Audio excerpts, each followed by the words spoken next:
Hello, and welcome back to another episode of Mona's Rants. I am your host, Mona Sheikh. You guys, we are having some technical difficulties with my guests. We figured it out. You're not going to be able to see him, but you're going to be able to hear him, and I promise you, it's totally worth hearing him.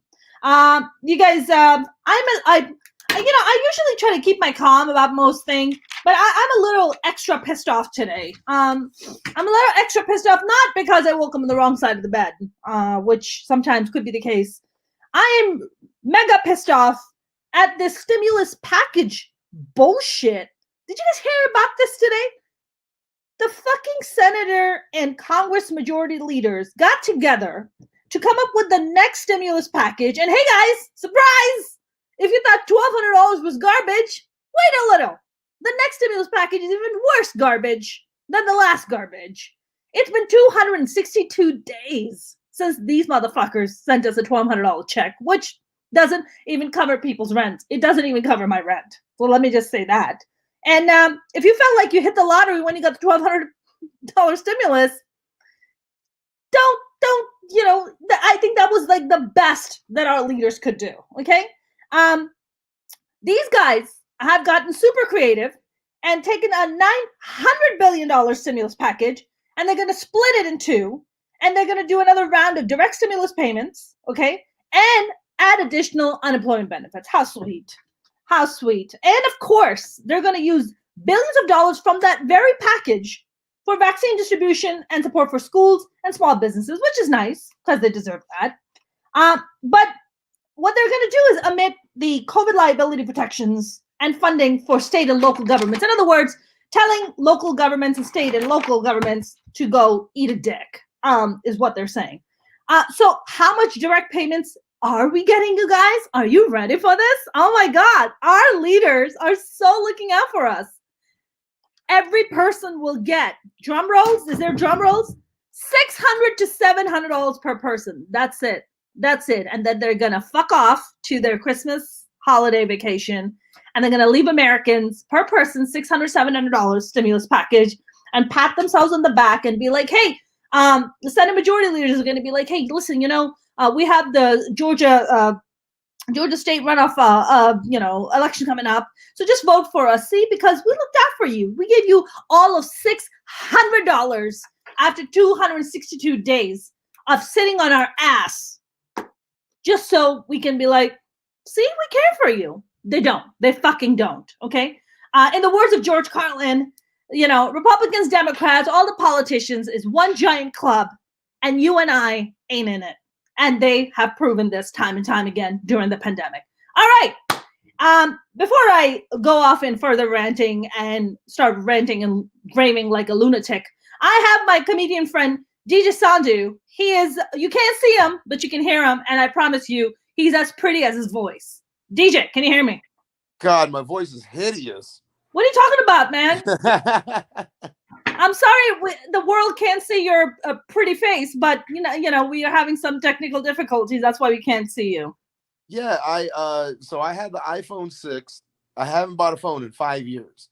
And then once this 12 came out, my 6 magically stopped working. So I had to get the 12. And since I got the 12, I've never had more problems in my fucking life. You know what? That's okay, Ed. Life goes on. Life goes on. DJ, have you been following the stimulus package bullshit? Yeah, because I need to get a new iPhone. Yeah, you do. Man, are you as pissed off at this as I am? It's here's the silver lining. Oh, there's a silver lining? Please do tell. There's a silver lining because this is very similar to the package that they wanted to pass back in October. And at that time, the president had said, I am not going to even consider any kind of a stimulus package until after the election. Right. If he had done the smart thing and the correct thing, he would have won this election in a fucking landslide. Sure. It wouldn't have even been close. But it's not that very many people switched from voting for Trump to voting for Biden. What happened is a lot of people who would never vote for Biden just didn't show up to the polls. And that's more effective than trying to convince people to vote for you, is trying to convince people to just not vote. And Donald Trump did a very good job of convincing his people to just not vote. Right. Well, what happened was with the Democrats, right? The Democrats were being encouraged by the Biden-Harris campaign, to mail in their votes, right? Which is what the Trump camp was coming out and saying, oh, there's legal votes and there's illegal votes, and we need to stop counting, and which was, of course, all nonsense. Even his own Attorney General Barr came out and said that there is absolutely no proof of any kind of voter fraud about as good when it comes to mail-in ballots, right? So he was encouraging his own, like the Trumpers were supposed to go to the poll and vote for them, right? So now, great. Now Trump has lost because he's a fucking incompetent one-term orange douchebag, which we already knew. But now we're at this juncture where finally, you got your Senate Majority leaders. Mitch McConnell is coming to the table and sitting down. And I was asking myself, like, why now? Like, why 1 week before Christmas? What Mitch McConnell, fucking turtle-faced dickhead, would come to the table and wanted to have negotiations? And you know why? They're not even hiding their intentions at this point. That's the really fucked up part of all of it. This is a quote from Mitch McConnell today. He said, Senators Kelly Loeffler and David Perdue. By the way, Kelly Loeffler is the wealthiest person on, there's an elected official. Kelly Loeffler's husband owns the New York Stock Exchange. Kelly Loeffler is worth $500 million, $500 billion. $500 billion. I'm sorry. Very, very. She's got a shit ton of money, and she said that he said Senators Kelly Loeffler and David Perdue were getting hammered for Congress' failure to deliver more pandemic aid to struggling Americans. So he's not even hiding his demonic intentions that, listen, the only reason we're passing the stimulus package at this point is because we don't want to lose our seats in Senate when it comes to Georgia. That's it. He's like, that's the only reason. Here's some $600. Have a nice day. I know you can't pay your fucking rent. You can't pay. Listen, DJ, you and I are, I don't know. Do you have any dependents? Because I only have a dog. Do you have dependents that you have to pay for? I'm incredibly lucky that nobody would ever want to keep my baby. So no, I have nothing relying on me. I'm all by myself. But even all by myself, like, I mean, I don't even want to be on unemployment. I love my job. I love being a comedian. I love going to work. I love earning my money. Me too. But if you're not going to allow me to go make money, right, then you need to do one of two things. Either pay my fucking bills for me, or eliminate the expectation for me to pay my bills. You can't cancel half of capitalism then expect everything to just be honky-dory. And they would have been better off just not passing anything at all. It's incredibly short-sighted, and it's a dumb move on their part. This was a Hail Mary. It's not going to work for them. I hope not. The Georgia race is gonna really figure out if we're gonna. I really do hope that we flip the Senate, because Mitch McConnell really needs to just fuck right off. He has been the fucking absolute thorn in the American democracy's ass. Like, he needs to go. Well, that's why when everybody is posting memes about because one person said it, and then as soon as this one person said it, everybody pretended like it was their idea, and everybody just started saying, oh, well, Biden's been in office for like 48 years. What makes you think he's going to change things now? Two things. One, how long has Mitch McConnell been in office? And what makes you think that he's going to change things now? Two, Joe Biden hasn't been in charge of the entire fucking nation for 40 years. He had a little chunk of land that he was responsible for, and that little chunk of land is doing pretty good. So that argument, as brilliant as they thought it was a stupid argument. But what needs to happen now is they all just need to die. That's it. Why do we have fucking fossils making any decisions for anybody? And then these old motherfuckers who haven't retired look down on the younger generation saying, why don't you just do what I did?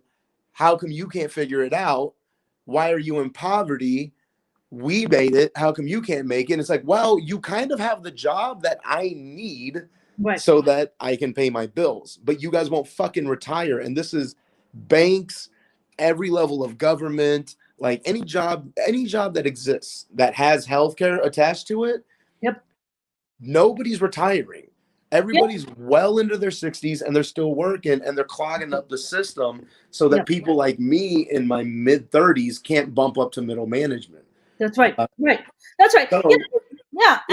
I think another thing, DJ, is that this whole thing about them coming out and saying here's $600 and really not having any kind of reality attached to this amount. I mean, if you have any sense of reality, there's no fucking way with a straight face would you give Americans after 262 days during which Americans have died, they've lost their homes, people can't put food on the table. I mean, you're talking about they're coming out and saying, here's a $600-700 check, have a nice day. What? All the while, your taxpayer money, my taxpayer money, all the Americans that have been paying fucking taxes, our fucking money pays for their goddamn salaries and for their fucking full medical that they have and their 401k, not to mention the side fucking hustles like Governor Newsom that he has his own fucking winery that, by the way, got a $3.1 million check from the PPP loan.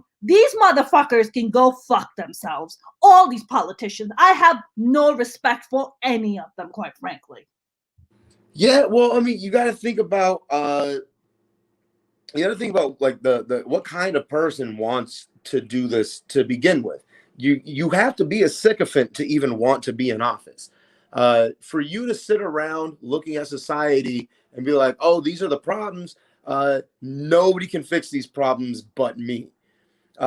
If that's your thoughts, right, all you're going to do is create more problems. And if you're like, I think it was AOC that was talking about them trying to have meetings and having to explain to the senators like like what an app is. And like, I mean, I know that I'm a horrible example right now because I couldn't figure out how to log on to this right now, but like that's just a phone update glitch. That has nothing to do with you. But also, I'm not running the goddamn nation. That's right. There's a reason why I'm not in office. It's because I recognize that I'd be bad for business. I don't have the answers. I can't even figure out my goddamn iPhone. And why would I think that I know how to solve the economic gap and the generational economic gap in Black and brown communities? I clearly am not qualified for that. So these people need to understand that they're not qualified for that. If you have a couple $1 million in your bank account, the only person that should be making decisions is people like AOC. And so when the Republicans attack her for like, oh my God, she's just a waitress, it's like, well, that means that she understands exactly what people are going through. And if anybody knows the answer, that's right, it's going to be her. She's the only one that understands that $1,200 isn't shit. That's right. Everybody else is like, well, this feels quite generous of us that we're going to give them their own money back and we're going to give most of it to Joel Osteen. That's right. He got $4.4 million in the PPP program. Yep. And he's just one church. Does he have like a network of churches, or is it just that one? No, I think he has a network, but he has like that one mega church. But then it's like it's like an octopus. They have their tentacles out there to grab in as much cash as they can, all in the name of praying the word of Jesus. Oh, I don't trust anybody who tries to sell you heaven. It's complete fucking bogus bullshit. Like it's. I also don't trust anybody that has to set their alarm every Sunday to be reminded not to murder people. The Bible hasn't changed. Who has an alarm set up not to murder people? What are you talking about? I'm saying if you have to go to church to remember to be a good person. Right. Like if the only reason why you haven't done anything bad is because you think that when you get to the pearly gates, they're going to let you right in. Like, good job, you were a good person. No, a higher being is going to look at you like you only didn't do bad things so that you can get in here, but Yeah. you're a really shit human. Like, and at your core, in your soul, you suck. So Joel Osteen, if God exists, if you read the Bible at all, it straight up says there's no way that you can be a millionaire and get in here. Right. Right. Well, the quote was Jesus said, "You have a better chance of, or a camel has a better chance getting through the eye of a needle Yeah. than a rich man getting into the gates of heaven." Sure. So why the to bring this back to my original point, I'm sorry, I ramble. That's what we do here. If all we did, literally, if all we did is tax churches, That's right. we would have zero economic problems. Yeah. But Well, churches, less than what we have. so churches have been upset now Yeah. that they had to shut down because they've been considered a non-essential business. And they're like, well, how can we be a non-essential? What's more essential than God? I'm like, okay, well, now you need to either admit that you're a business, yeah, that's right, or that you're non-essential. But if you're going to say that you're a business, you need to pay taxes the way a business does. That's correct. Everybody's talking about, well, Biden's talking about, free college, or at least free community college. How are we going to pay for that? Tax the fucking religious, tax them, tax all these religious fucking mega churches, all, Scientology. Well, see, here's a beautiful thing about what's happened over the last few months, because when Bernie was talking about free healthcare and free college, anytime people were like, oh, you just want to give people shit for free, he's like, no, I just want to give you guys the things that you're paying for. You guys are already paying us for this. We're just spending it on private jets and vacations. So no, we're just giving you a product. We have them, and everybody's like, where's this money going to come from? Where's this money going to come from? But now, out of thin fucking air, they found $4 trillion in the last 7 months to give to Morton's and the LA Lakers and the Joel Osteens of the world. Sure. And Harvard, fucking Shake Shack. Listen, even your all the wealthy people were taken care of because their wealthy friend, who was sitting in the White House, made sure that he took care of his wealthy friends. Okay, I have friends who are small business owners. Okay, their struggle is so real right now. I asked one of them, and I was like, "How much money did you get in a PPP loan?" You know what he told me? They said that we will only give you 1 month worth of rent. That's it. 1 month. This is a gym owner, okay? Doesn't have a gajillion gyms. It's just one gym he owns. He lost his entire clientele because gyms are closed 100%.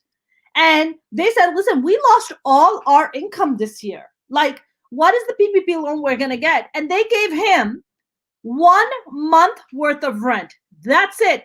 When they went back and they challenged it, they said, listen, that's like, we've lost all our income. Like, how are we supposed to survive? They're like, you have to show us loss. He's like, I am showing you loss. I've lost all my income. I don't have any more clients. They're like, yeah, sorry, that doesn't really prove, because just because you can't have people, it doesn't really show us. And because you don't have employees that you're still paying, he's like, but I am paying employees. I have to let go most of my employees because the gym isn't fucking open. So what the hell am I gonna? He's like, yeah, that's not enough loss. So there's only 1 month worth of rent. Here you go. This man put his entire life savings in this gym, and he's about to lose his small business because the PPP loan only wants to give him 1 month worth of rent. And now they've come out. Finally, now they're saying that there's a second, PPP loan stimulus package that they're going to put out. But God knows, again, it's going to go to the wealthy people. And the wealthy people are not going to be held accountable, DJ. They're never held accountable. No, that's why I think I need to get a rep for this, so I can pitch, because I have an idea for the highest rated television show of history. Okay. And no other show will ever get this kind of ratings. Okay. And it'll fix all of the problems, not in America, but throughout the entire planet for the rest of human history. I would like to, and I want it to be happy hour, or not happy hour. I want it to be prime time. I want it to be when everybody's available to watch. I want it to take the spot that fucking Seinfeld used to have. I want to make sure that people are available to witness this. All we need to do is create a TV show where we, on live television, execute all of the congressmen that have failed us. And then the people who are applying for that job next know what the fuck is on the line, so that when they make a deal with Exxon instead of with Mona, they get their head cut off on national television, and we all sit there and eat popcorn, and we sell ad space to Exxon for fucking millions, because this is going to be watched way more than the Super Bowl ever has. All right. Listen, I'm all about it. I hope you find the representation to pitch this. I feel like, you know, any of the politicians, like they're talking about this, you know, part of the $900 billion stimulus package that they're passing, they're saying that part of that money is going to go towards, you know, the vaccine distribution stuff. And that's great. But Mitch McConnell came out and said that by Friday, he wants to go, you know, and publicly kind of let people know that he's going to take the vaccine, that it's totally safe to take. Motherfucker, get the hell out of here. You're not doing that to just show people that it's safe. You're doing that because you don't want to die because you're an old fart. That's why you're taking it. While you were the one who didn't want to encourage mandatory masks, you don't want to encourage social distancing. You thought you agreed with Trump that it's just going to pass on its own. These motherfuckers should be the last one in line to get the vaccine. When it's about to like collect dust, and I don't know, because I don't want it, that's when they should get the vaccine. I think that they should be absolutely the first people to get the vaccine, because I don't know the vaccine's safe yet. So if we're going to have a guinea pig, I think Mitch McConnell's the perfect person to be the guinea pig. No, here's the thing, TJ. I've had at least 2 scientists, 3 doctors on my live streams thus far talked about exactly what we're discussing. Is the vaccine safe? And every single one has come out and said that this, especially the Pfizer one, has like a 95% effective rate. 95%.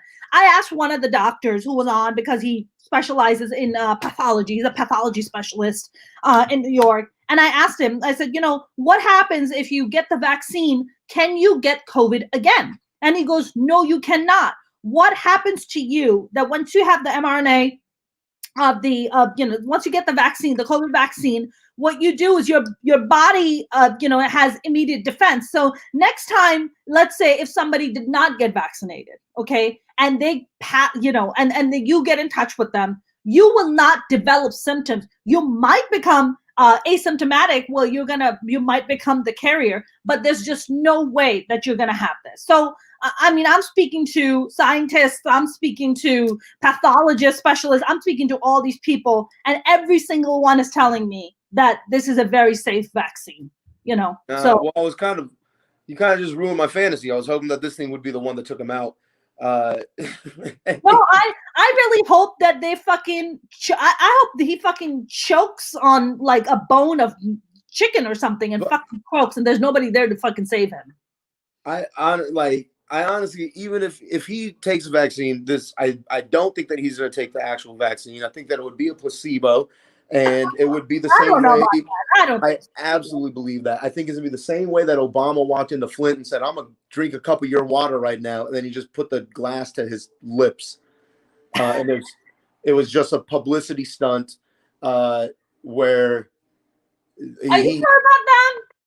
Huh? Are you sure about that? That Flint water drinking? You never saw that? No, I've never seen it. I don't know what you're. Oh man, I'll send you the link. It's fucking infuriating. He had a press conference in Flint saying that their efforts have been good and that the drinking water, or the water, is drinkable now. He's like, I'll have a glass right now. And then they had somebody come out with a fucking glass of water and hand it to him at the podium, and he literally touched the glass to his lips. And if he got any water, it was like dipping your finger in it and then sucking your finger. That's the most he could have gotten out of it. And it was disgusting. Well, I'm watching the video right now that you're referring to where Obama drinks Flint water. he actually drinks it. I mean, it's not a Really? sip, but he sips it. Yeah. It's a very, very, very small amount, right? It's a small amount, yeah, but he absolutely sips it. It's not like he just touches it and puts it back. He, if something's gonna fuck you up, even a little bit will fuck you up. No, he drinks it. I see him drinking the water. I remember it being just touching his lips, and that was it. No, I'm just watching the video right now because I wanted to know what is it that you're referring to. But still, that's clearly a publicity stunt, right? Like he obviously doesn't have very much faith in the cleanliness of that water. I mean, I don't know how much he did, but quite frankly, honestly, the more I listen to the Democrats, and let me be clear, you guys, I am not a registered Democrat. I am a registered independent. That's who I am, and that's what I have always been. But I feel like the pandemic has really revealed the side of our leaders that we kind of knew before, that they were like a bunch of selfish, greedy assholes, but the pandemic has really just put it in the forefront more than anything. It has just revealed 2020 has been a vision 2020, that it's just cleared up our vision. It's like, oh, if you ever thought your politicians didn't give a fuck about you, well, here you go, 2020. I'll send you a pandemic that will really verify for you that they really don't give a fuck about you. Yeah, it's been a fun ride. I think that the American experiment was enjoyable while it lasted, but it is over. It's very clearly over now. You think There's the no American dream is dead? Why? You saying that the American dream is dead? No, not even the American dream. The experiment that is the United States. I mean, it made it a few hundred years. That's as good as you can really ask of any empire. And now it's done. There's no bouncing back from this unless my show gets picked up and we kill everybody on national television. Otherwise, there's no other answer, because otherwise, all they're gonna do is blame each other. The libs did this, the conservatives did that, blah blah blah. They're gonna keep making every election so dire that we can't vote for a third party, and then they can just go be buddies. Yeah. Because they're not enemies. They love each other because they're the same people. Oh, they're totally the same people. They're going to each other's children's weddings and birthday parties and having lunches together and dinners together at French Laundry, while simultaneously doing press conferences. In the case of Governor Newsom, telling everybody to stay home, we need to social distance. And then right after that, he's going and having his fancy dinner with Nancy Pelosi and a bunch of people without masks, mind you, at fucking French Laundry. I've lost so much respect for Newsom and Garcetti. We knew that Newsom was incompetent. I mean, we knew Garcetti was incompetent, but this fucking incompetent? Holy shit. You have, DJ, let me ask you something. You've been in LA for a little bit now. Have you ever seen, and you're from the Bay Area, have you ever seen this level of homeless in the streets the way we do now in California? No, but there's also a very logical explanation for it. It's not complete. It is that California is unattainable. That's absolutely part of it as well. But the same thing that's happening in California is happening everywhere. The only thing is the T score in California is higher, but your ratio is the same. So when I'm in like Wichita and I'm talking to people out there, they're like, I just don't know how you could live in California. It's just so expensive. I'm like, yeah, but we also make way fucking more money than you do. So you're struggling just as much as I am, but you're struggling in Wichita. So what ends up happening is people become homeless in Iowa and Montana and fucking Wisconsin. And then when the winter comes around, do you want to be homeless in Minnesota or San Diego? So they get to Florida. Florida has the same homeless problem that California does. This isn't a California exclusive thing. California has a lot of the same policies as Oregon and Washington. Oregon and Washington don't have the same homelessness problem that California does. California accounts for, I think it's 60% of the nation's homeless population. Yeah. We also have, what is it? an eighth of the country's population. And eighth of the country's population. And also, let's not forget, DJ, the fifth largest economy in the world. Right. Our economy is bigger than most countries. So most homeless people in California, they're not from California. They came to California because one, LA and San Francisco treat homeless people like people, so they can get nourishment, they can get shelter, and if they can't get shelter, they're not going to freeze to death because it's -30 after a polar vortex.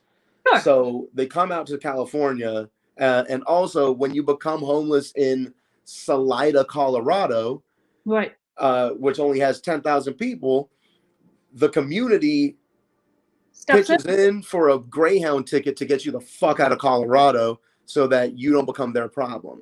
So California is just inheriting everybody else's homeless people.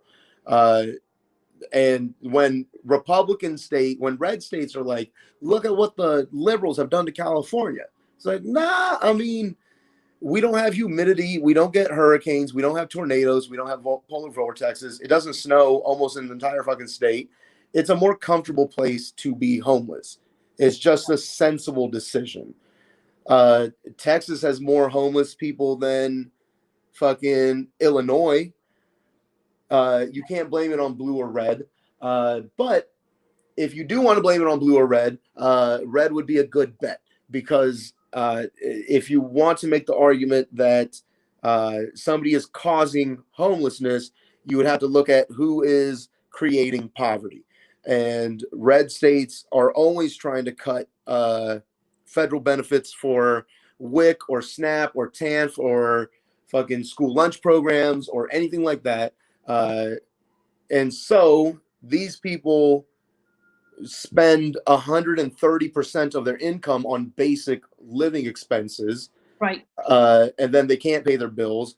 They lose their house. They lose their job. They end up homeless. There's no programs to take care of them in Mississippi, so they go to fucking California where they'll actually be taken care of.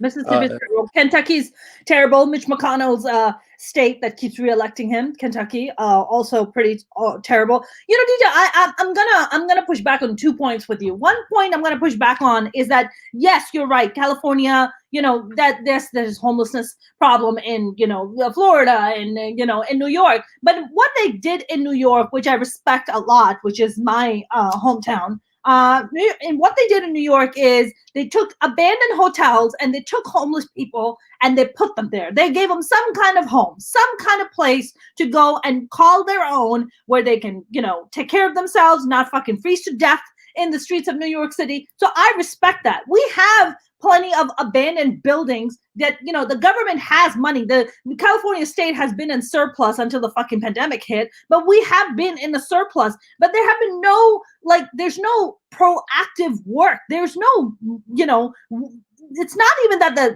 there's no money in homelessness. There's a lot of money that, you know, that we have that can go towards homelessness, but they just don't want to do it. I don't know what the fucking problem is. You know, are they lazy? Are they not creative enough? Or it's so much bureaucracy and there's so much red tape that they're like, fuck the homeless, we'll just fucking keep the money and let the average citizen deal with it, right? Average citizen like myself, average citizen like yourself. Listen, there's a park. I live in West Hollywood. There's a park that I used to go to in my neighborhood. I can't go there anymore. Homeless encampments everywhere. I can't let my dog run around, possibly, you know, run into their encampments. I wouldn't want to do that.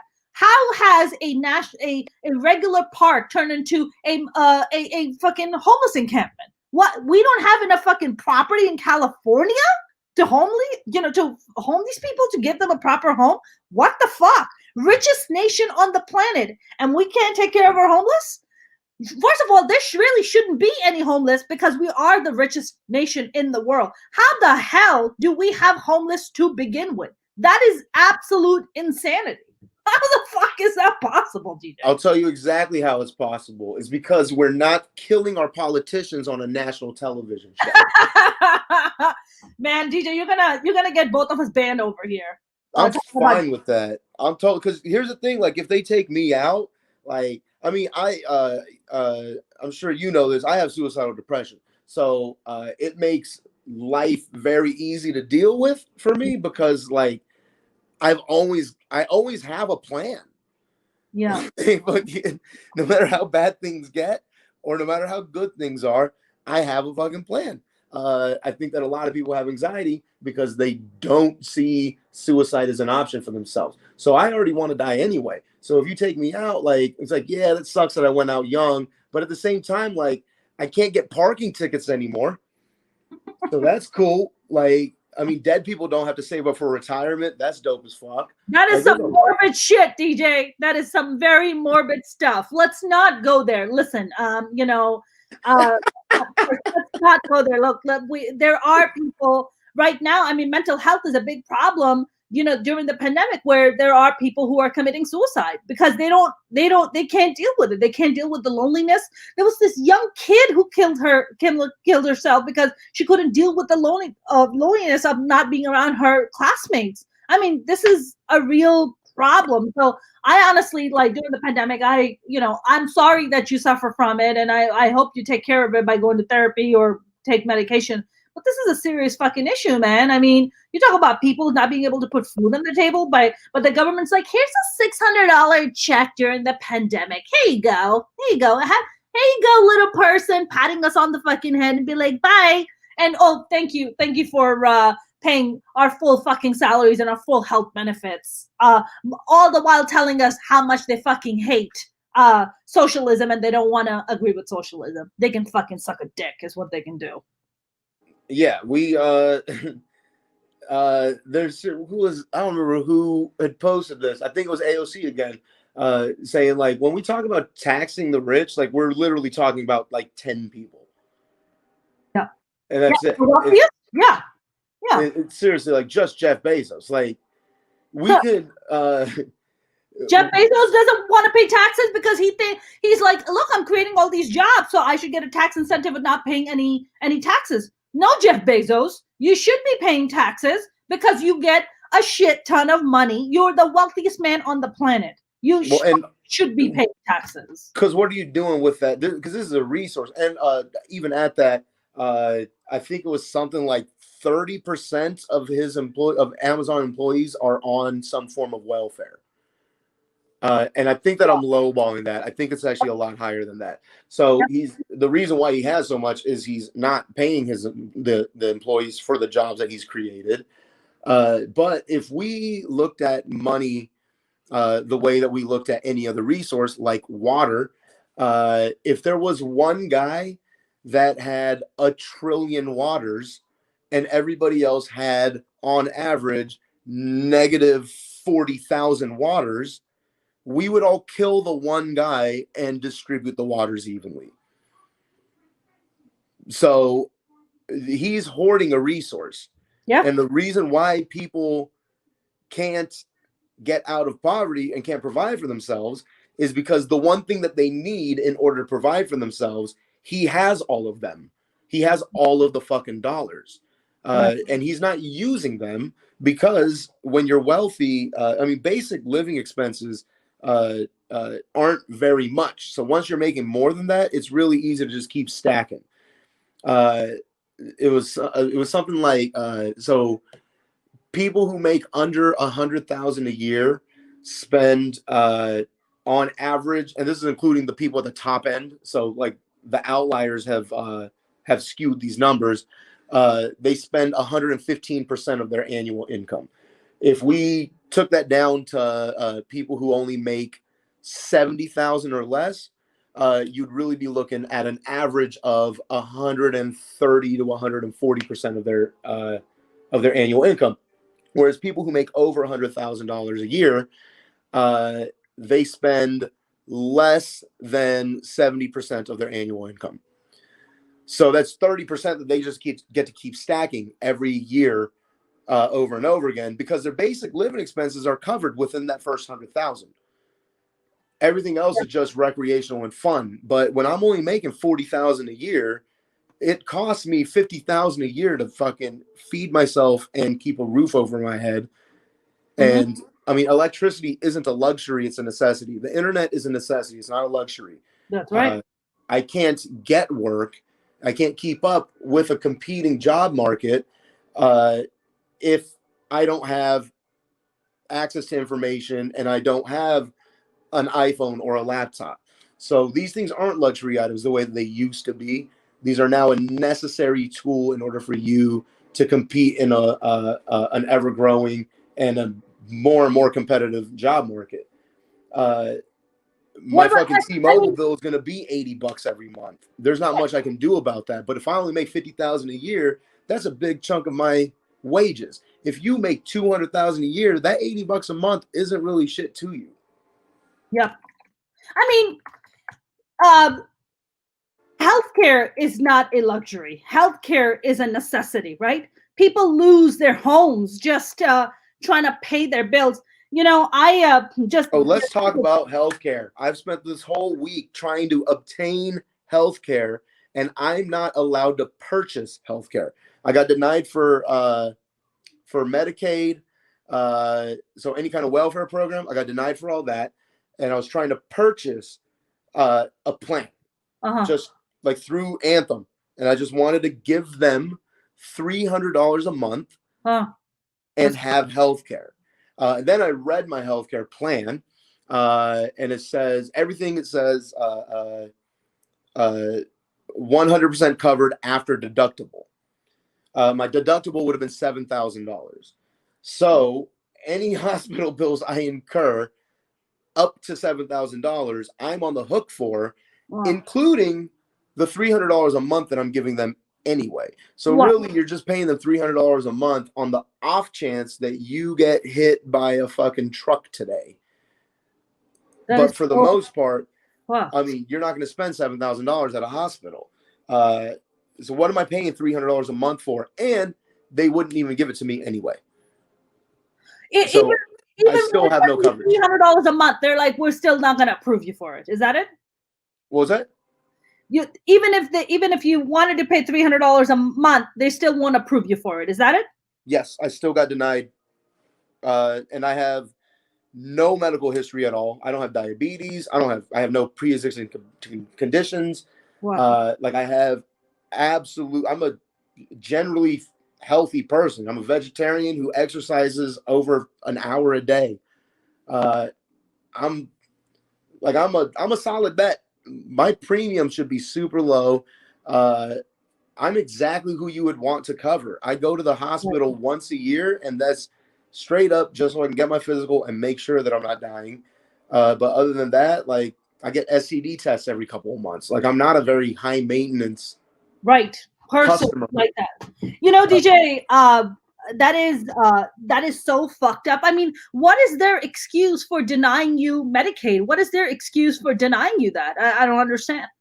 I don't even remember with that one. I spent all day yesterday reading through something like we'll say between 200 and 300 pages of documents, all healthcare related, trying to figure out how I can get coverage.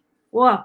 And you know, DJ, come tax season, they're gonna try to come after you to penalize you for not having health coverage. You know, right? Exactly. Yeah. I got that penalty this last year. Yeah.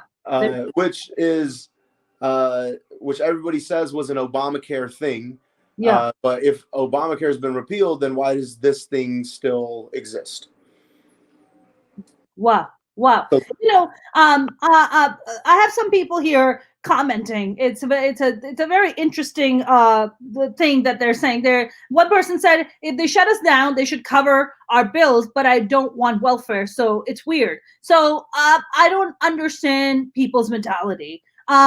Yes, this is not welfare. DJ and myself are incredibly hardworking people. I've never been in this place before where I have to sit around and where I'm just like, listen, I'm hustling. I'm live streaming 5 days a week, not to mention the other fucking side gigs that I'm hustling to do shows online to pay my bills. You know, we're not the kind of people that are sitting here with their hands out looking for charity. Most hardworking working class Americans are not sitting looking for a fucking charity. It's the reason that we can't go out and work. We can't really fucking do the things, especially people like myself, especially like comedians and like artists. We can't tour. We can't fucking, you know how much money I fucking lost this year just because all my shows got canceled? I mean, it's nauseating to even think. I was supposed to make 25,000 this October alone.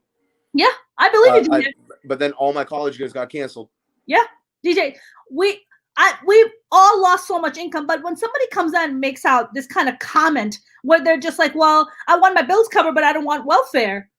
Well, nobody, majority of Americans are not sitting out with a handout and saying, hey, I want a fucking welfare. Majority of Americans are like, yo, let's get the fucking vaccine in. Let's get the economy back rolling. I want to go back to work. I want to get back on the road. I want to go produce my shows. I want to do all the things that I do. But this kind of mentality where it's just like, well, on my pride, I am above this. I'm looking for, nobody's fucking, majority of the people are not looking for welfare. Majority of the people are like, yo, I want to get back to work. I want to get back to work. Even though I can't fucking tour, I'm like busting my ass, okay? I yesterday worked from like 7 a.m. and did not go to bed till 1 a.m.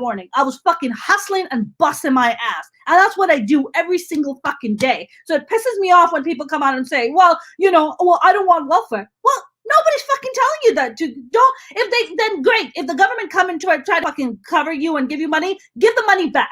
Give the money back. Because let me tell you something, those goddamn motherfucking politicians that are sitting up there, they have no problem taking your money. They have no problem writing those free fucking waves. They have no problem getting free socialized medicine, just like Trump did, where he was knocking, Obamacare, and he was knocking, socialism, and it's so bad. Motherfucker, you got social medicine. That's what you got, because you and I, the taxpayers, paid for that shit that you were able to go and fucking take care of your COVID, okay? These are the same, so please don't come at me, people coming and making comments like, oh, I don't want fucking welfare. I don't want fucking welfare either. I've never been on welfare. I have no desire to be on welfare. I want to get back to work. But in the meantime, people like DJ and I, we can't fucking work. What the fuck are we supposed to do? Sell our goddamn blood and sell our kidneys? What the fuck?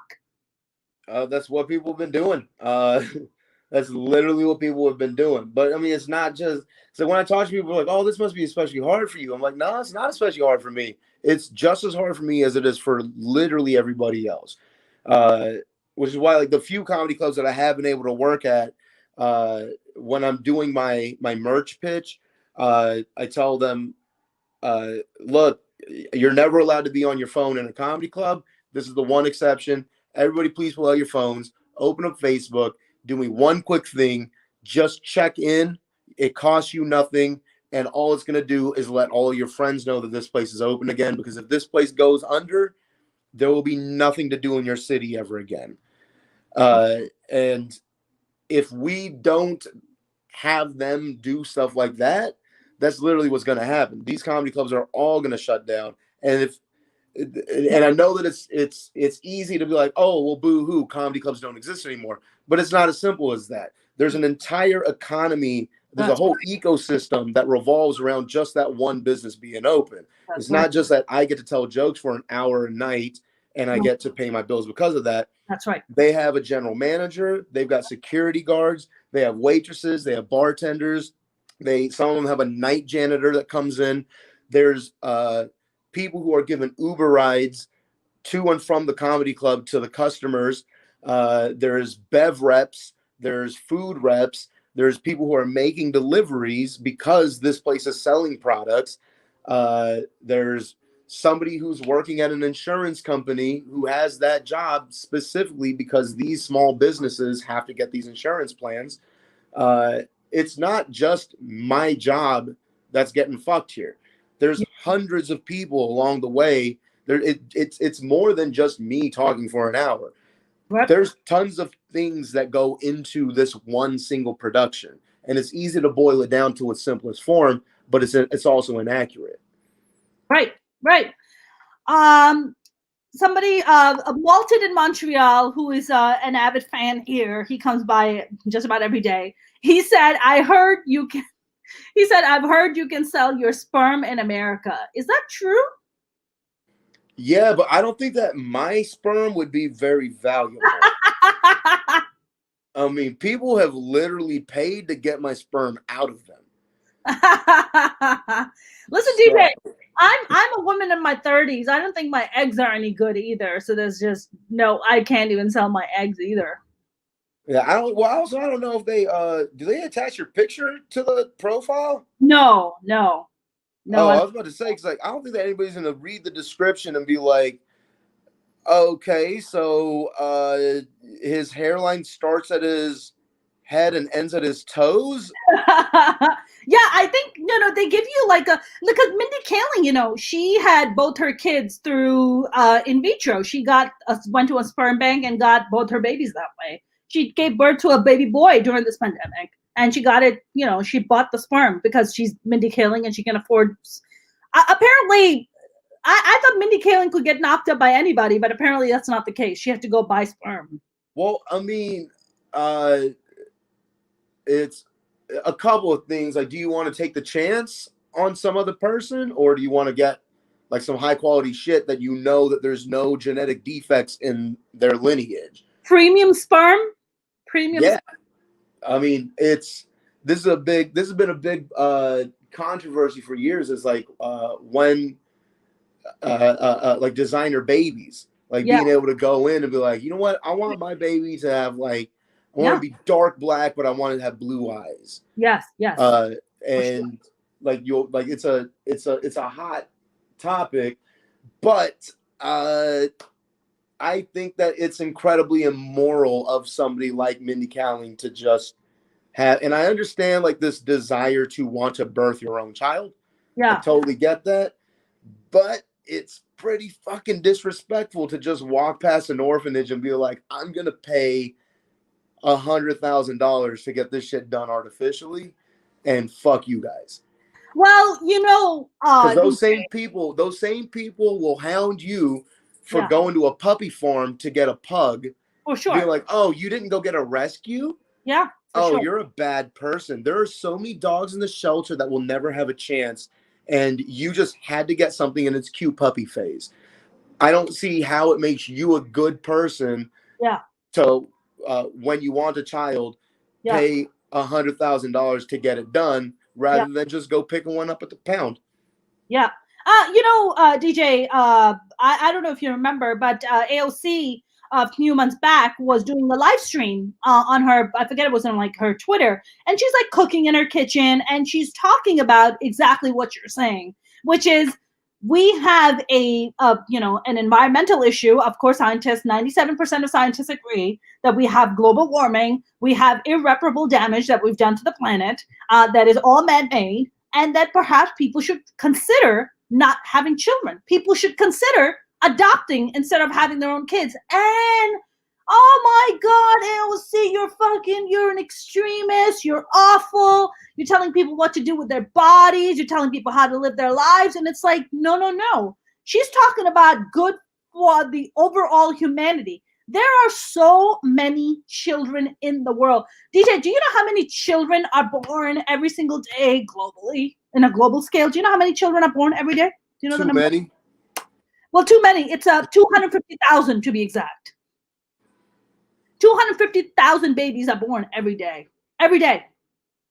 And you have to understand there's a chunk of them that will not have homes, that will not have parents that are responsible to take care of them. Then why are people so adamant? I mean, listen, I know that I'm not having children. I am not going to be making an eyeball or an arm like ever, mainly because A, I think my genes are kind of garbage. And B, I believe in adoption. I believe in taking care of children that are already here. Like, why would I not provide a loving, caring home to a child that's already here and be so fucking selfish? To me, it is just like you said, it's a form of selfishness, right, DJ? I think it's just pure narcissism. You want to see what your body would make. You're like, oh my God, I love myself so much. Yeah, Let's clone this. The yeah, world deserves a mini me. Uh, and I think that it's incredibly narcissistic, and I think it's vain, and it's shallow, and it's kind of dog shit. If you really love children, because we try to sweep it on the rug. We try to pretend like this just isn't a thing that exists. But just like with homelessness, if you really gave a shit about kids, you would have just given one a fair shake at life that already exists that's right. instead of creating your own and feeding into this horrible capitalistic monster that just cannot be stopped now until we kill all the politicians on live TV. It just keeps going back to that. DJ, I must confess, like people, like, look, you're South Asian, I'm South Asian, and it's a billion of us. We definitely don't need to procreate. There are plenty of brown people from our part of the world. There are plenty of people fucking on our behalf and producing children they really shouldn't be having because they don't know how to fucking pull out and finish on a sheet. And here we are, like, with this massive population of children that are coming into the world who will possibly not have a loving home. I don't know what percentage that's going to be, but there's going to be a pretty big chunk of people. I don't know about you, DJ, but whenever I go back and when I visit Pakistan, which is I haven't visited since 2006, it's been a while. But every time I go, I don't like going outside. And the reason I don't like going outside is because when I go into the streets and there's a stop sign and I see a child sleeping on the sidewalk or I see children begging in the street, it fucking kills me. Like my heart, I feel like is like getting ripped out of my chest because I look at these kids and I'm like, wow, look at these children. What are their future? Their government doesn't give a fuck about them. Their government, these children have to work because their parents are so poor. They're born into poverty. They're born into begging in the street. What is the future of these children? And you have to understand that they're going to grow up, right? Hopefully, maybe they'll learn and not have children at a young age, but more than likely they will because that is the pattern that they grew up with. So it's this perpetual poverty, right? It's this perpetual cycle of poverty and more population where children are having children. They can't take care of each other, and this vicious cycle just keeps going. And so bottom line is, I'm not having children today. Yeah, I don't think anybody should. I mean, we haven't figured out how to take care of the people who are already here. So why add more humans to the equation? It's like, let's just put a halt on it all until we figure out what we're doing now. And then once we get this shit sorted out, then we can add some more humans to it. But until then, it's not like we're bringing them into an amazing place. That's a big reason why I've never wanted children is because my parents would always say like, they'd be like, I didn't bring you in this world so that you can blah, blah, blah, blah, blah. And I was like, I also didn't ask to be born. This was your goal. That's right. Like, just because you guys had this goal of having children, now I have to suffer what is existence. This is your fault. That was a vanity thing on your end. Right. And you can't be mad at me that I'm not a doctor because I don't want to be a doctor. You can't be mad at me that I chose comedy instead when you knew that this was like you had this ideal child in your head, right? And you didn't realize that this child is going to make its own decisions one day, and the only way that you could have avoided this heartbreak was to not have a fucking child to begin with, because I didn't ask to be born. That's right. I mean, really, none of us. I mean, I don't know if you've ever had this conversation with your parents about like, look, I'm not gonna have kids, and I'm not having it, and I mean, I told my mom the other day, she was like, are you thinking about it? And I'm like, absolutely not. I've already told you my answer and I'm sticking by it. I was like, I'm not having children, period. I was like, I'll maybe adopt kids, but that's about it. She was that's so much more disgusting for you to say than for me to say. Yes. Because like that's your job. You're a woman. Yeah, how can you not want to create a thing? That's right. That's right. How could I, as a woman, not fulfill my duty to put my eggs to work? What value do you have? What value do I have? My goodness, I don't have a talent. I don't have a brain. Margaret Cho. Margaret's become a good friend, and Margaret and I were having this conversation. And I was like, Margaret, you're listed as one of the top 50 comedians of all times in Rolling Stone. And she was like, yeah. She's like, but my mom can't see that. Right? My mom doesn't see that as value. My mom asks me, like, do you have a husband and do you have children? Like that comes above everything, right? So as women, our values are diminished, our intelligence, our talent, our hard work, our dedication, it's all diminished because it all boils down to our fucking reproductive system. Right. and God forbid it's a choice that you made rather than a set of circumstances that you haven't been able to avoid. Like Right. this is you not having children is something that has happened to you.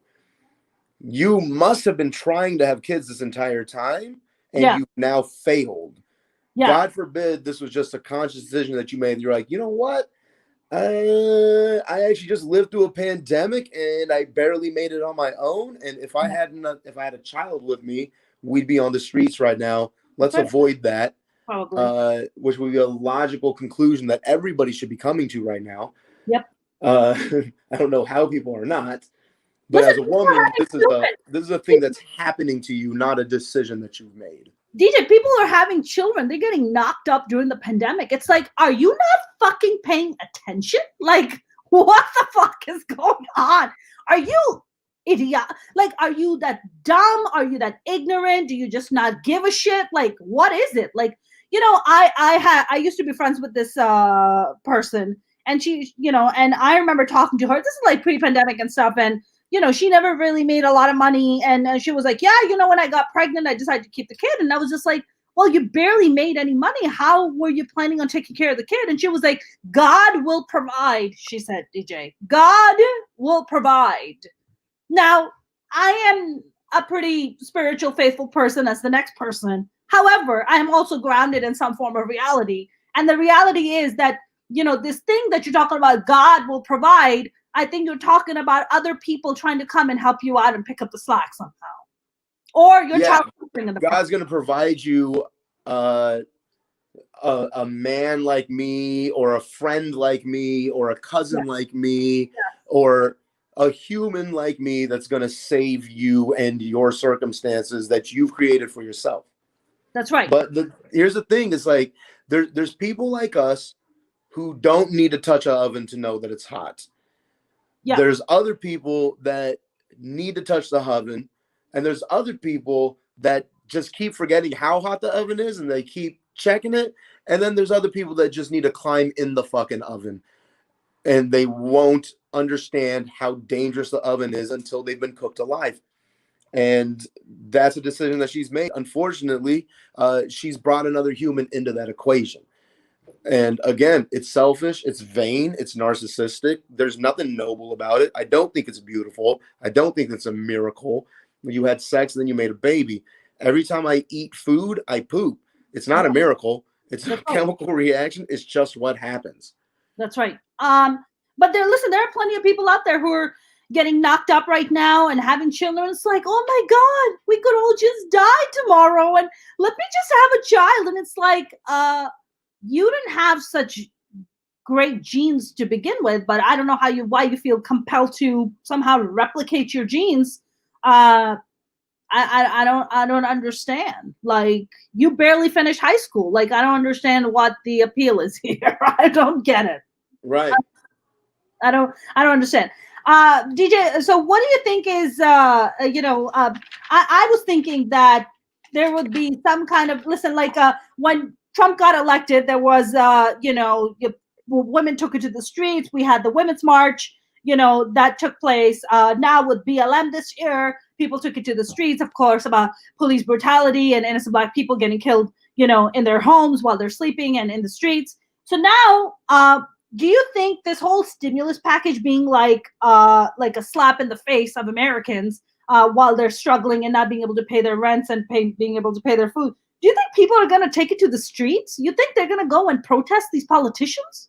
I from the bottom of my heart and in the pit of my soul, I am not a religious man or a spiritual man. I think that I'm incredibly atheist, but I will pray on this that is what happens, because if that isn't what happens, we will go into civil war.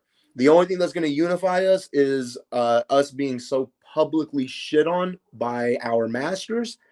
And then finally, these rednecks will be like, oh shit, Trump really doesn't care about me. Yep. Oh my God, my libtard friends, these snowflakes, have been right all along. He just showed me how little he cares about me. I have more in common with my neighbor than I do with my quote unquote representatives. I really, really hope that this does turn into some kind of a movement where people from all walks of life are equally offended and band together. If they don't, then what is going to happen is after the inauguration, which, by the way, this has been so much fun just watching him lose every day. It's like recount, losing. I mean, November 3rd was fun, but Jesus Christ, it has nothing on December 16th. We're on like day 40 of straight loss after loss. It's incredible. I love it. But if we don't band together over the mistreatment of our people, then it's going to go right back to the Dems stole the election. This is all rigged. It's fixed, blah, blah, blah, which is the same song they've been singing since February, before the primary was even settled. They're just going to keep going further and further down that rabbit hole. And they're going to blame us. And then he's not going to be in office on the 21st, or he's just not going to leave office and he's staging a coup. Which either case, no. He said he's going to leave. Trump said he's going to leave. He said yes. He won't. Has he kept a single fucking promise yet? He said he's going to build a wall. He still hasn't done that. Oh no! Listen. I mean, listen. Come January 20th, either he's leaving or he's being dragged out by the SEALs, like the Navy SEAls. Like one or the other something is gonna happen. He can't stay. Like it's. And if he does, he is a master of convincing people that he is the victim, and all he has to do is tell these dumb stand back, stand by, fucking Proud Boy kids that he was a victim and Democrats are the problem and these libtards did it to him. And if you want a fair world, then you guys need to, you know what to do. And then there doesn't go haywire and start fucking things up. And then we're going to have to defend ourselves. And here's what Republicans don't understand. You have no idea how many liberals have and love guns.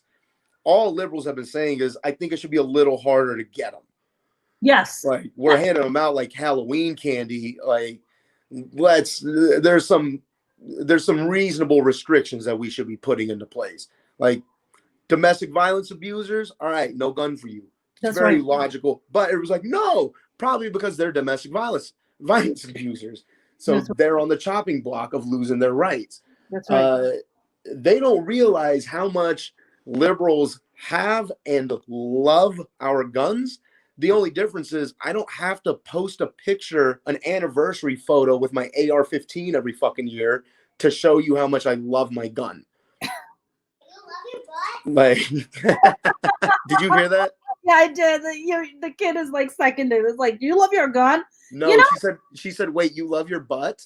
Oh, do you love your butt? Okay. Do you DJ? Do you love your butt? I don't know. No, I'm working on it though. I'm trying to grow some cakes. Working on this, working on the self-love thing. Mr. B here said we need to talk about Mitch, and I said, we earlier I was ranting and raving about not raving, but ranting against Mitch McConnell because he really is, we really need to have term limits, you guys. Congress, Senate. I don't give a shit. There needs to be term limits. You serve 2 terms and you get the fuck out. Like, no more. You don't get to keep repeating. You don't need to keep voting. You don't need to keep, collecting money and, keeping your job. No. 2-term limits, you're out. You're out. These fucking dinosaurs that we had between your Pelosi, your Schumer, your Mitch McConnell, they gotta go. You gotta go. Yeah, if the day you got elected into office, the #1 song in the country was by Wham, you need to go. You're not part of this world anymore. Wham? Is that that's how far back we're going? Just Wham? No, I think that 8 years is solid. Yeah. That's a good run. I think that's enough time. Because, you get a job, it takes you a year to really learn what you're doing with any job anyway. So I'm fine with 8 years. It's enough time to establish your roots and build relationships with your cohorts and start to get things moving. Yep. But the problem with no term limits is we go with brand recognition. It's not that Nike is a better product. I just know what that swoosh is. McDonald's is a horrible product, but I Yeah. recognize those arches. We go with brand recognition. And so when you go in the voting booth, generally speaking, a normal voter, not an informed voter like yourself, which I have a whole other problem with that. I think there should be some kind of aptitude test to even be allowed to vote, but that's a totally different issue.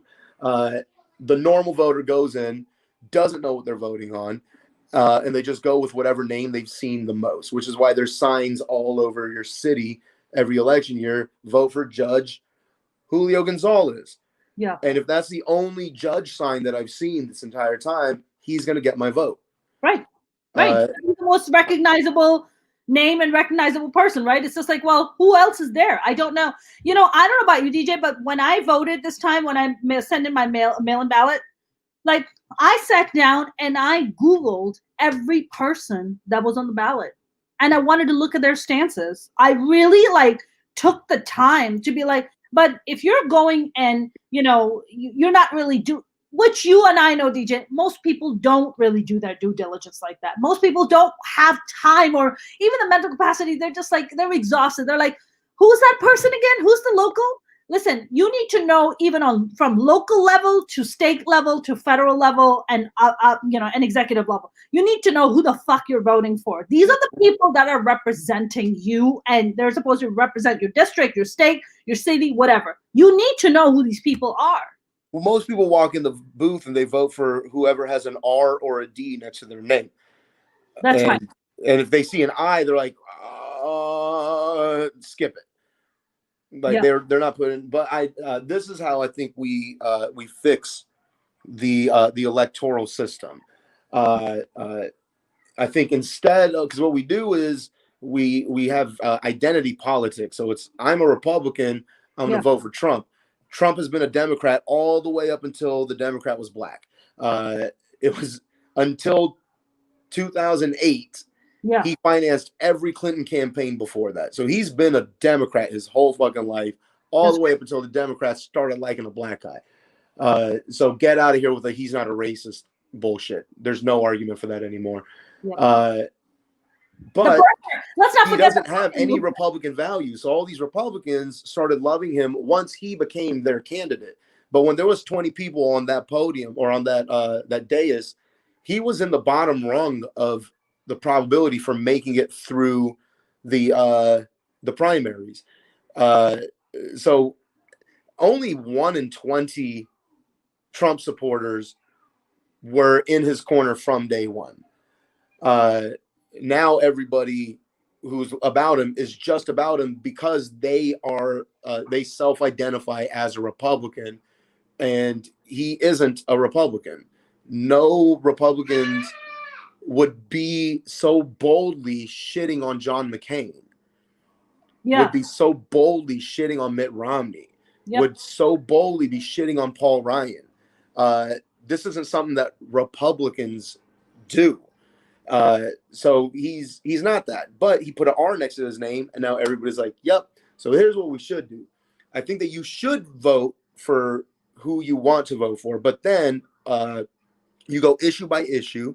How do you feel about this? How do you feel about that? What about taxes? How about abortion, gay marriage, marijuana, guns, police, all these issues going from top to bottom, and you have to vote on every one of those issues.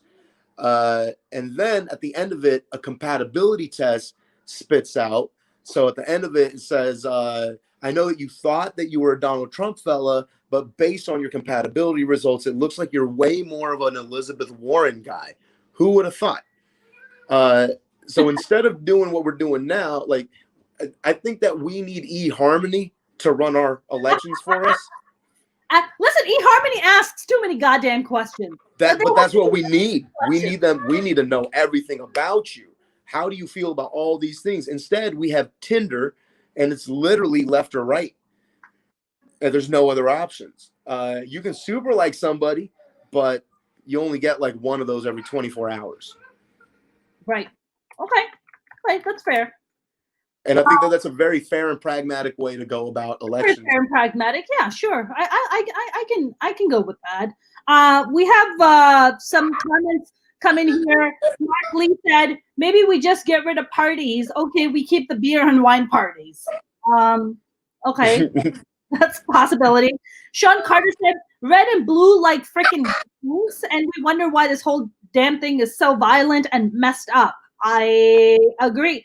Mark Lee said, too many people vote according to what folks have told them who to vote for, and so many can't even tell you their stance. Yeah, because people are lazy. I feel like Americans in general are pretty fucking lazy when it comes to doing due diligence on their politicians. They really it's our constitutional right to be stupid.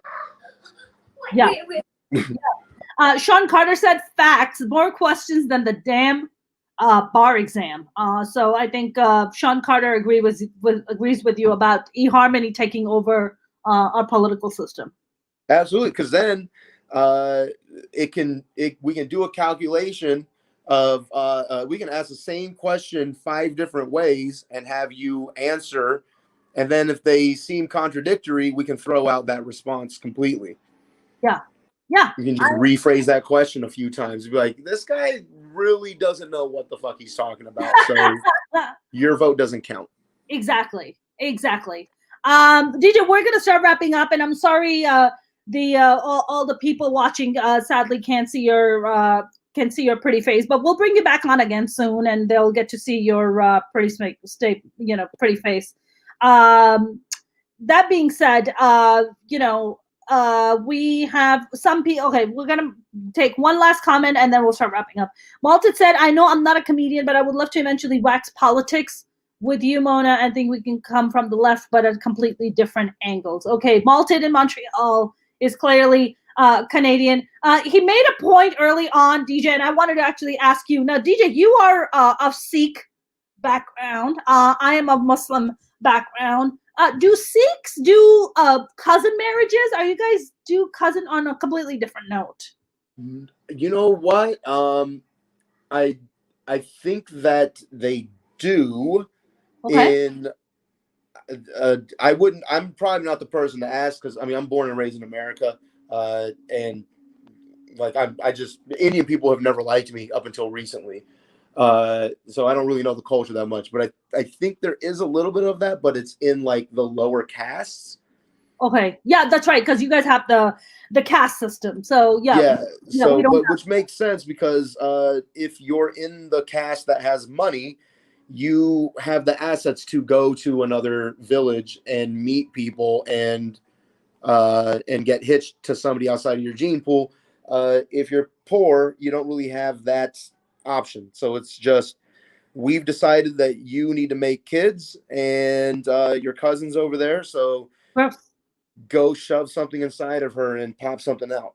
Oh God. Well, DJ, I'm Pakistani, and Pakistanis are kind of notorious for marrying their first cousins. We are very big on cousin fucking. That seems to be like a thing, and it's not just Pakistanis. It's a Muslim thing where a lot of Muslim societies have this thing where they kind of marry their first cousin. It's totally gross. None of my cousins, no matter how hot, I would never fuck them. Nor do I have any desire to. So it's kind of gross. So I totally would. So tell them I said hi.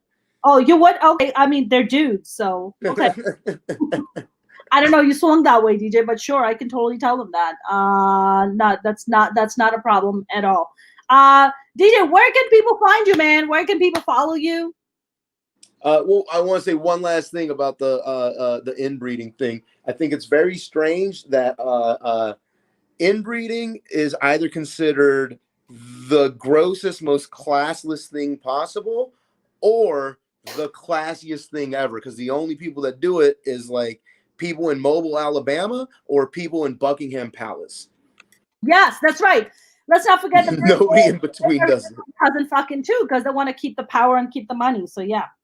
Yeah, but you can find me on Twitter or Instagram at DJ Sandhu 20. That's DJ SANDHU 20. Other than that, you can go to my TikTok, but I wouldn't. Other than that, I'll be getting back on tour as soon as things open up again and they stop canceling my dates. I know, man. I'm totally there with you. One last thing, Malton in Montreal said the #1 search on Pornhub is stepmoms. Gross. That is fucking gross. Okay. Anyways, DJ, this was fun chatting with you, man. Thank you very much for jumping on. Next time we'll bring you on. Hopefully you'll have a way to figure out your phone, and then we'll have your face shown on next time. Yay! If not, I'll send you like a poster. Perfect. We'll do that. Have a good night, my friend. Thank you very much for tuning in. All right, darling. Thanks. Take care. That was the very informed DJ Sandhu. Hope you guys had a good time. I definitely had a great powwow. You guys, thank you very much for everybody commenting, getting involved. I appreciate opposing points of view too, because I can always learn and I can always grow. So appreciate the questions and the comments. Bloodline 666, which is the devil's number.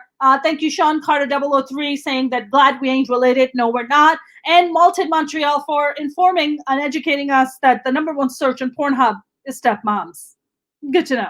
I'm definitely going to Mona show. Thank you, Devin. I appreciate you. Malton, good night. Shamrock Pixie, nice to see you. You guys, if you haven't followed me on my YouTube channel, please do. It would mean the world to me. I am trying to get my channel monetized so I can make some money. And since all my shows have been canceled and all my income is gone. So this is what I'm trying to do. I'm live streaming 5 days a week, bringing amazing, change makers, politicians, artists, scientists, doctors as my guests on my live streams. So I have educated, good conversations that we can have. And you can follow me on my YouTube channel at Mona Sheikh Comedian, which is my first name, last name, comedian. It would mean the world to me. And if you can share my information, you can follow me on Instagram and Twitter at Mona's Comedy. You can share my channel on your social media and tell everybody that we have these amazing powwows that we do 5 days a week, every single day during the weekdays, bringing on these awesome guests.